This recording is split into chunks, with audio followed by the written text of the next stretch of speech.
What's up, y'all? Winnie here. Welcome back to the SP Foundation Wiki.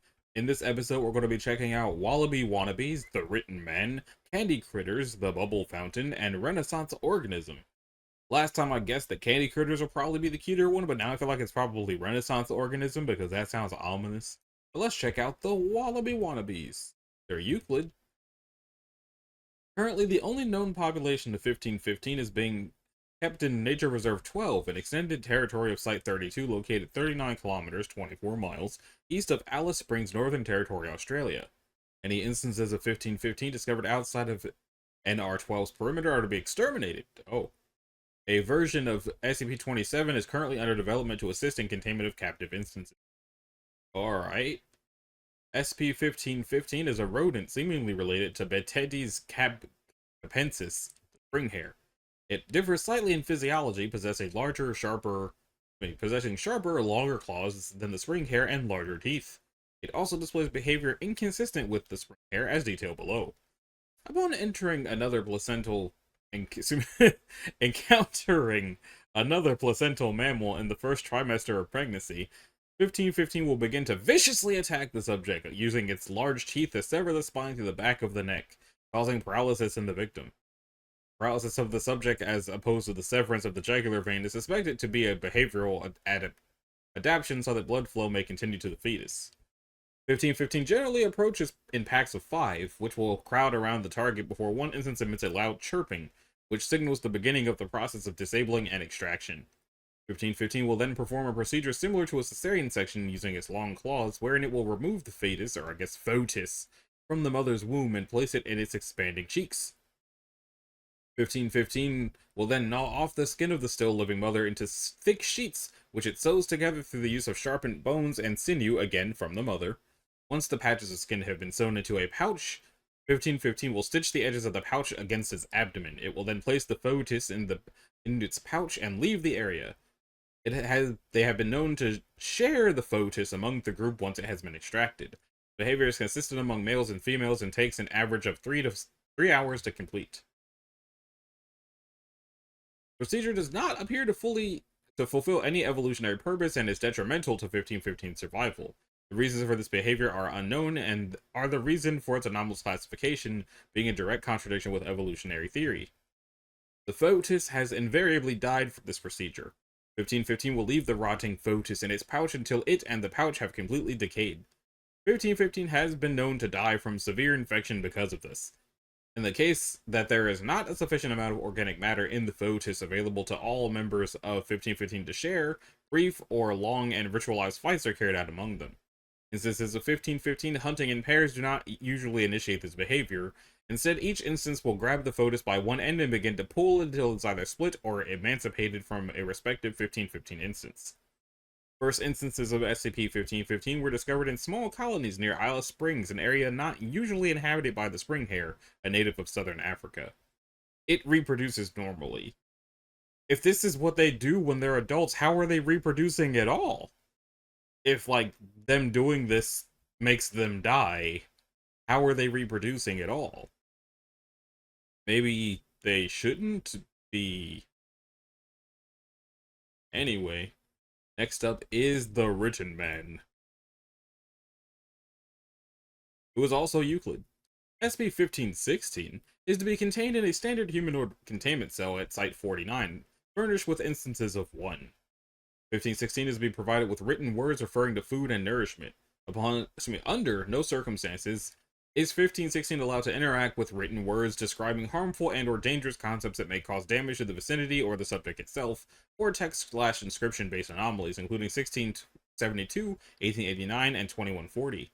As per request, 1516 has been allowed to possess an audiobook copy of the Bible, the King James Edition, as opposed to the New King James Edition.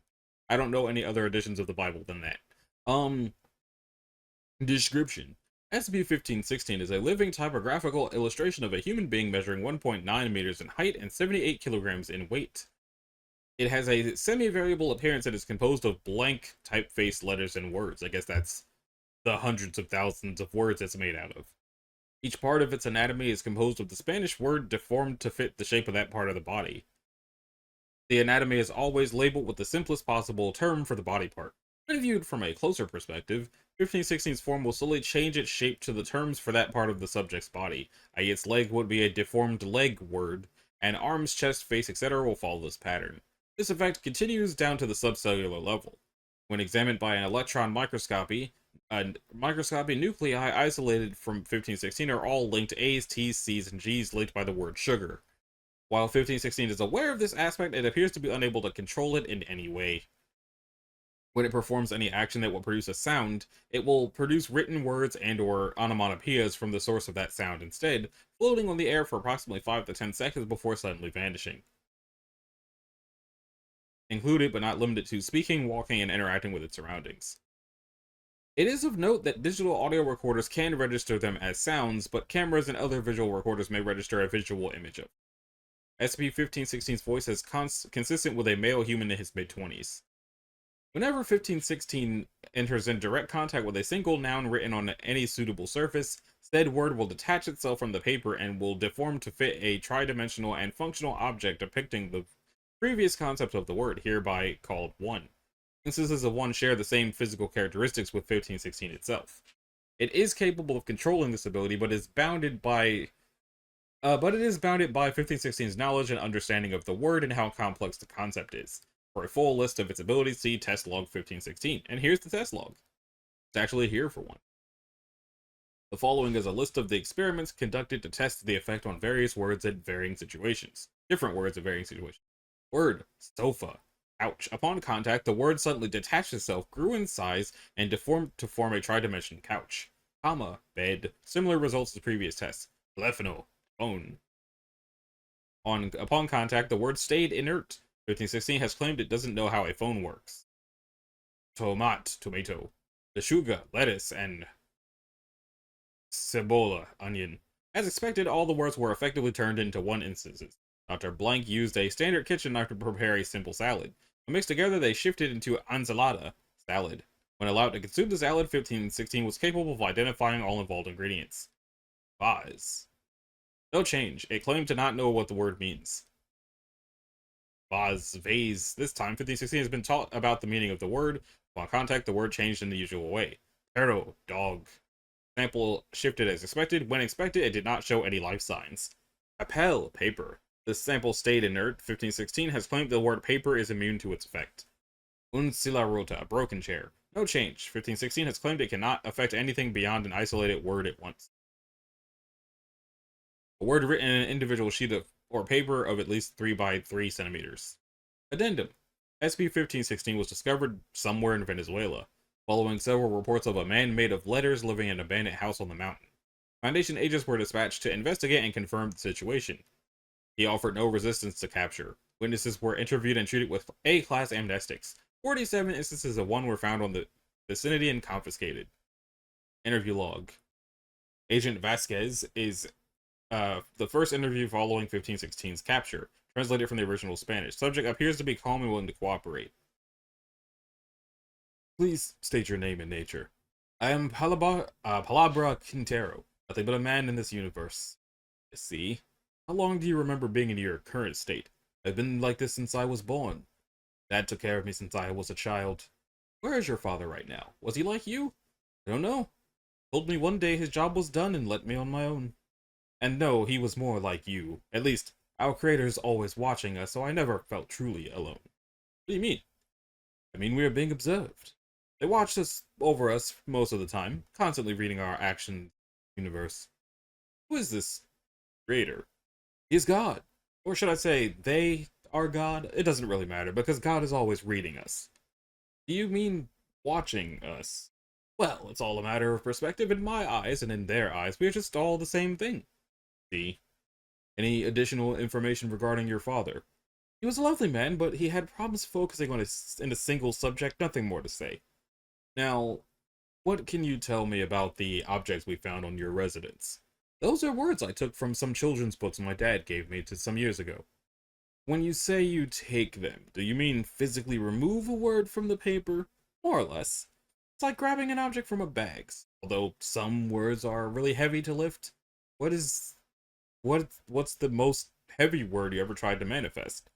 Tried a tree once. Just didn't move at all. I think that's enough information for now. We will move you to a new residence soon. May God bless your tales, brother. Closing statement. 1516 hasn't given any additional information regarding its father or its creator. Further investigations on these matters are pending. Addendum. At some point, 1516 was approved to receive English classes 3 times a week. Due to the apparent lack of difference between oral and written communication, the subject showed a remarkable advance during courses. 10 weeks after the classes started, 1516's body presented an irregularity when several body samples showed 12% of the total mass to be written in regular English. English course was suspended and several tests were run on 1516's body. He expressed no physical discomfort for this event and requested to continue in its English classes. After several discussions, 1516 was allowed to continue its classes. At week 14, body mass change into English had been increased to 20% and confirmed that English transmutation was directly proportional to 1516's English skills. At week 37, 1516 reached perfect use of English language and English transmutation stopped at 48% of its body mass. No objective secondary effects were visible, but a slight change in 1516's personality has been noted connected to the language it uses to communicate. It appears to be more extroverted when using English language. Okay. So, I'm not sure I understand why that's Euclid if they're able to contain him and he's, like, cooperating. Wouldn't that be safe? Or is it Euclid because if he gains a further understanding of the Foundation's going to collapse into being made out of words? Probably that. Okay, so next up is the Candy Critters. They're Euclid too. Is this episode going to be the first one of the 1500s that has no keters? All instances of 1517 and 1517A are to be contained in cryogenic suspension in the freezer at Site 23. Additional instances of 1517 and A are reported outside of Foundation control are to be contained if possible, neutralized if necessary. All remains of individuals infected by 1517 are to be incinerated. No instances of 1517 or A may be removed for purposes other than testing on disposable dudes. Description. SCP-1517 is a species of insect superficially resembling the pharaoh cicada. Magid cicada septidecim. Alright. Members of this species vary widely in physical coloration, but typically exhibit vibrant coloration. Upon reaching adulthood, members of 1517 exhibit behavior identical to that of the adult pharaoh cicada. A refers to the eggs laid by the adult female specimens of 1517. All instances of A are contained within brightly colored opaque spheres when laid, with approximately 400 to 600 eggs contained within each sphere. The coloration of each individual sphere appears to be independent of the coloration of mother. Each sphere's outer layer is primarily composed of heart and saccharides and measures approximately 3 centimeters in diameter. The eggs will remain dormant until the outer shell is dissolved or broken. Upon hatching, instances of newly born 1517 will attempt to seek out the nearest living tissue and consume it. Like how? Nymphs of a certain coloration appear to prefer certain tissues. That didn't answer my question. If unable to find appropriate tissues, the nymph will die within 2 to 3 minutes. That sounds terrifying. If appropriate tissues are found, the nymphs will then begin consuming it and converting it directly into various confectionaries through an unknown process. During this process, the nymphs secrete a substance into the tissue that deactivate the organism's pain receptors in that area. The amount of tissue converted is almost always roughly equal to the amount consumed. The type of confection that the tissue is converted into seems primarily dependent on the coloration of the nymphs. Each subgroup of nymphs targets a different category of tissue. Read the chart below for further details. Okay, if the nymph is white, then it gives crystallized sugars, but the target tissue has to be osseous. The red ones give cinnamon candies if they're eating hearts. The orange ones give caramel if they're eating guts. The pink ones give chewing gum if they're eating brains. And the yellow ones give marshmallows if they're eating, I guess, bone marrow. 1517 was discovered in 1943 when 7 adolescents were reported missing at approximately the same time from the city of somewhere in Tennessee. Foundation agents tracked the source of the disappearance to Blank's Candy Shop, where all the missing youth were found in the back room of the shop, half converted into various candies and covered in what appeared to be pharaoh cicada nymphs. The owner and manager of the shop was discovered huddling in the back corner in fetal position. The man was interrogated, all instances of 1517 and possible instances of A were contained, and Class B amnestics were issued to witnesses and the shop owner. See Addendum 1517 Theta for the interview log. Attached is the abridged interview of Arthur Blank, owner of the shop where 1517 was initially recovered. Interview by Agent Fredericks. Forward. Mr. Blank was interviewed directly following the recovery at Site 23. Please describe the incidents in as much detail as you can. Yes, I was just selling the new batch of gobstoppers to all the kids soon as the store opened. I turned my back to go to the storage room to get some more candy for the display. Screaming started. I ran back out to the store and uh, uh, please calm down. Were the children partially converted by this point? Converted? If by converted you mean they dropped dead with bugs and candy started spilling out of their heads? Yeah, they were fucking converted.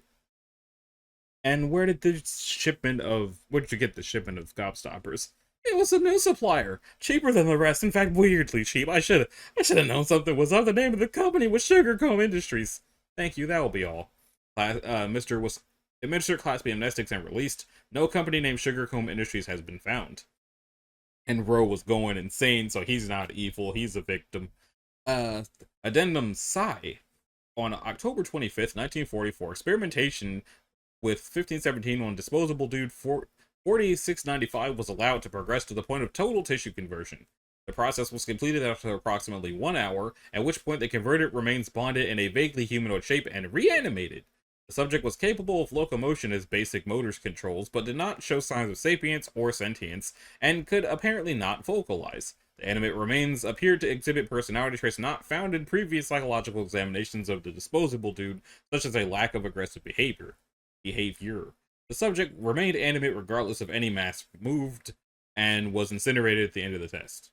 All removed masks showed continued animation. That is terrifying. The way I said terrifying actually completely peaked out the audio. I've never seen the entire bar turn red like that before. Sorry. Interesting. I'm kind of close to the microphone because I had been told that there was an issue with the audio, and I think it might be because of running the program that makes the little clipboard Winnie bounce in the corner over there. It might be messing with the microphone power, or it might be the microphone's cable. Whatever the issue is, I thought I had to be closer to the microphone, but apparently that's not the problem, so I don't know what's going on. I'm just trying to like have the speaking keep the bar in the yellow. Anyway, next up is the bubble fountain. Yep. So close. So close. Why the bubble fountain? What does it do? Let's find out. SCP-1518 is housed in a humidity-controlled vault within the underground sector of Site-117. The vault is 10 by 5 by 10 meters, constructed of concrete and lined with industrial foam.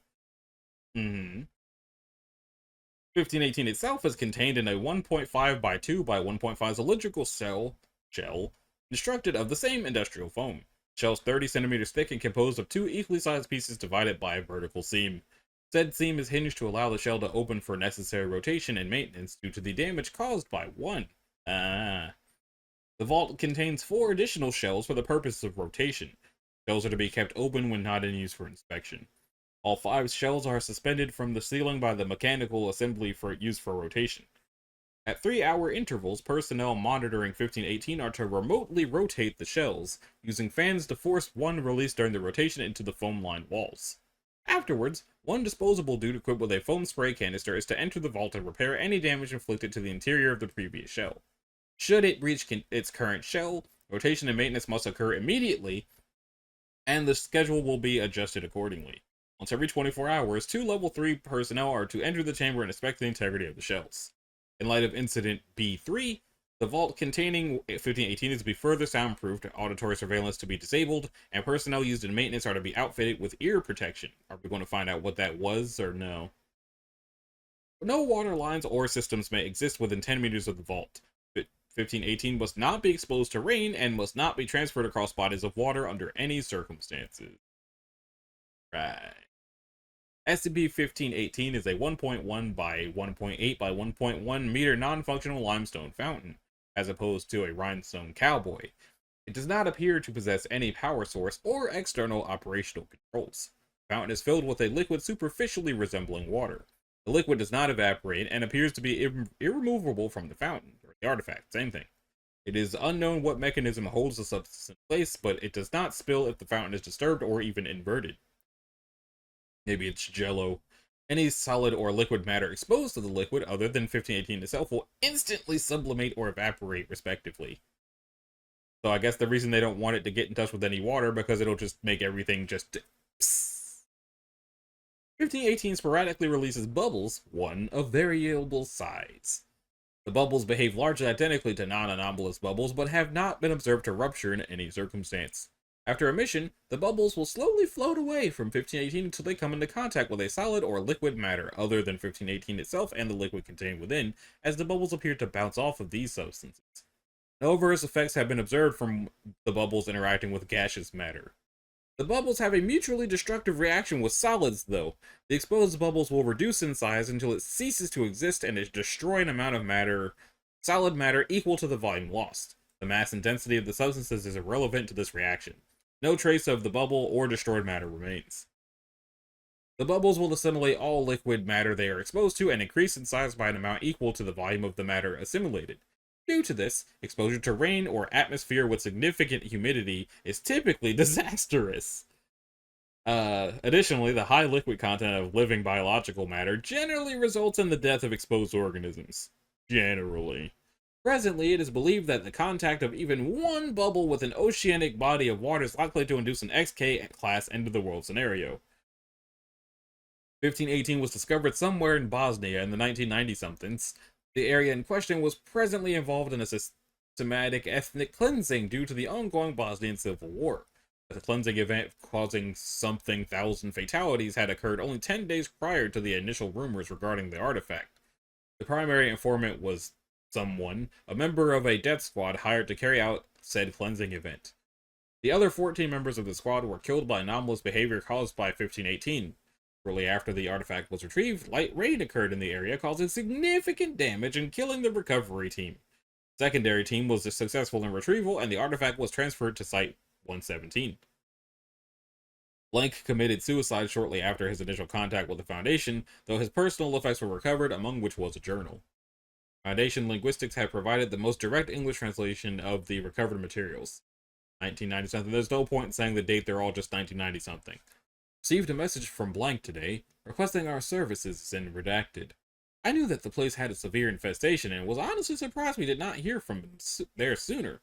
He even offered accommodations for a few nights. The others cried in joy when I told them. A bed alone was uncommon. A full room with food, alcohol, and a bathroom was a miracle. Arrival was simple. Blank greeted us and took us to his estate. Beautiful place, with many things crafted out of marble, granite, sandstone. He treated us to lunch and told us where to find the problem areas.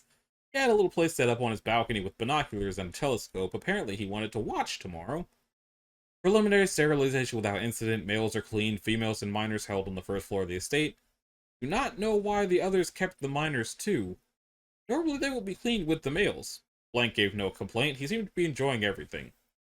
Sterilization is not a point of joy or satisfaction, it is a job, a duty. I'm not deaf to the world, we are monsters, murderers of innocent families and children.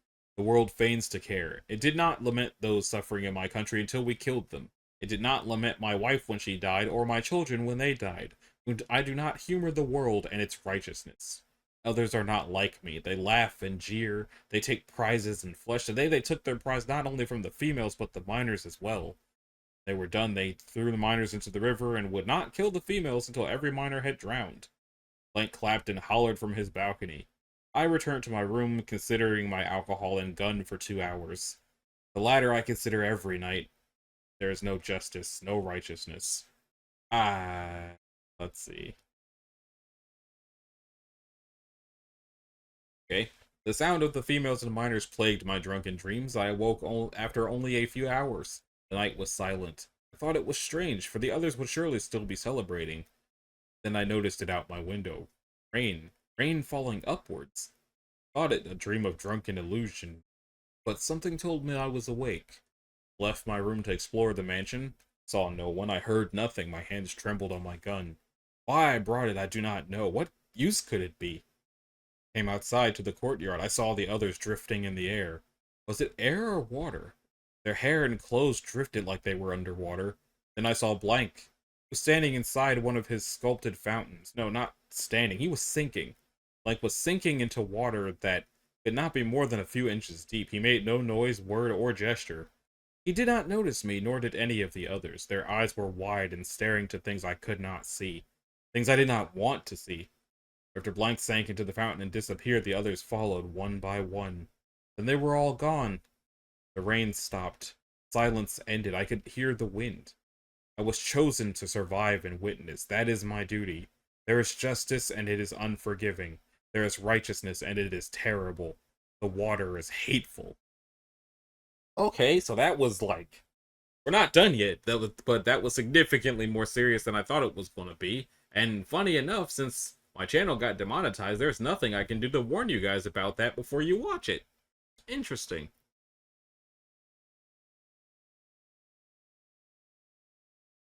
Addendum. They are going to show us the incident report and what happened in B3. At some point, at 5 o'clock in the morning somewhere, 1518 began to emit noise inconsistent with previous behavior.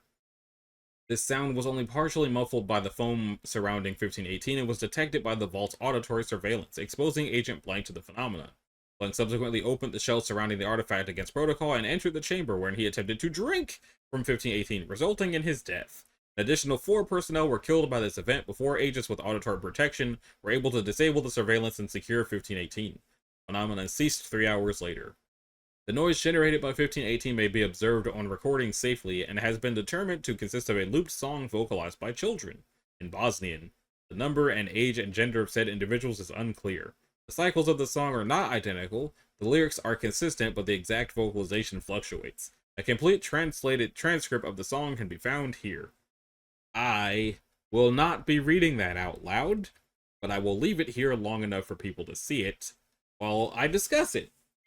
So it sounds like the reason this thing is keter is because they can't actually stop it. All they can do is continually slow it down with the liquid foam for some reason. I don't know why that would make any difference, seeing as it destroys everything. But I have to assume that the reason there is suddenly killer water that generated from this specific area is because of what these people were doing to the women and children that they were hired to do that to, while that one guy clapped and laughed about it. Something caused a curse. That water is haunted, and it is destructive, and it wants vengeance. And for what happened to cause this vengeance bubble fountain water, it will never be able to do enough to gain the vengeance it wants. And I think they probably know that. But again, it's the SCP Foundation. They secure, they contain, they protect, they don't destroy. They should, but they don't. So, moving on to the last one in this episode, the Renaissance Organism. Is it going to be keter? We're going to continue having 2 per episode, or is it going to be Euclid? It's safe! Even better, even better. It doesn't sound like it would be safe, but what do I know? SCP-1519 are constructed for the purposes of testing and disposed of immediately after testing concludes. Blueprints for 1519 are housed in a secure file at Site-19. Access to the blueprints is limited to researchers with a clearance of 3 or higher, as per testing schedule and outline. The original is to be housed in a 30-liter tank filled with saline solution. The object is to be fed 3 times daily. Okay. SCP-1519 is a small cylindrical biological system weighing on average half a kilogram, constructed of human joints, tendons, fats, gray matters, nervous tissue, hippocampus, cartilage, teeth, veins, and a single heart. Composition of the object is relatively simple, consisting of only 20 individual components, with the heart being the only organ in the system. Sounds awkward. 2 openings on both ends of the object are lined in a circular pattern with teeth that move rhythmically in an open and closed motion when disconnected from a feed. Don't like that. It is possible to feed biological material through either opening, with 1519 producing waste material on the opposite side in a time relative to the quality of the digested materials. Dissection of the object reveals no anomalous occurrence or materials. A single unique organ, fabricated from the parts of a stomach, intestine, and heart, is internally connected to the heart of the object. This organ is artificially constructed and found in no other known fauna. SCP-1519 generates an electrical charge. Foundation reconstructions have a lifespan of approximately 4 years when constructed of human materials. Constructions using biological materials found in winged insects produce a 1519 with a lifespan of roughly 4 days. The mouths, or openings, can be fed into virtually any power source. The lips on the ends of the 1519 reflexively form a conductive vacuum-sealed barrier to facilitate the flow of generated electricity from 1519. It will detach from a feed only when it has lost a sufficient amount of power. 1519 cannot be reactivated once it's been fully drained of power. Testing reveals the parts belonging to one blankety blank blank. It's possible to duplicate 1519 artificially with access to the appropriate human or non-human tissue and a capable specialist. Construction of an instance of 1519 takes an average of 10 minutes with proper preparations. Blueprints for the object were found in the location of its discovery. Note found in stonework jar in Florence, Italy at the place of the discovery. Located within the jar, a series of items were discovered, including a handwritten note, 1519 still active, an invoice, and blueprints for 1519. The documents have been dated to roughly 1500. The note has been translated from Italian with unnecessary portions edited and revised for readability. Dear patron, I am placed in a perilous position, but if God and my master will it, then work will continue. I fully trust he has my safety and yours in mind.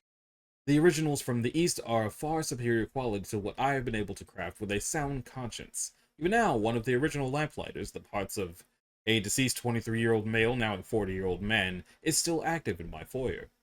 I have begun experimenting with the parts of sheep too sick to be killed for meat. Construction is fairly simple, and the reformed parts from a sheep allow for a lamp's life of 30 days. I should be able to improve on this design significantly. The lamp lighters are placed below the apparatus for discretion at the bottom of the jug. The apparatus with the device attached gives off enough light for reading or writing. I've learned that this device delivers a mild euphoric sensation when latched onto the human body. Don't do that. You will have a finished product delivered to you by my master's house servant in no less than 10 nights. Your patience is greatly appreciated. X. P.S. If they are found in your residence, most would simply mistake the things for a sea creature, or, if the device is drained, a Scottish delicacy. Simply bury them when they are finished, and nature will do its work for you. Okay, so it seems to be some sort of horrid creation that came from the Renaissance era that they've been using for electricity, and this freak found out that if he attaches them to his nipples, it feels nice. Because that's what that was. That's just the car battery thing. I mean, I guess it's safe. Obviously, they're not going to show us the blueprint because obviously it's like advanced fake. But yeah, it's just a pile of body parts that can generate electricity and a blueprint to do it. So clearly the Foundation's like, hey, you know what? We're not going to destroy any of the SCPs, but you know what we can destroy? All these disposable dudes. Let's lop them up and turn their pieces into batteries. That's the ticket. Which site has these? Site 19? Site 19 sounds like a terrible place. But that's going to do it for this episode.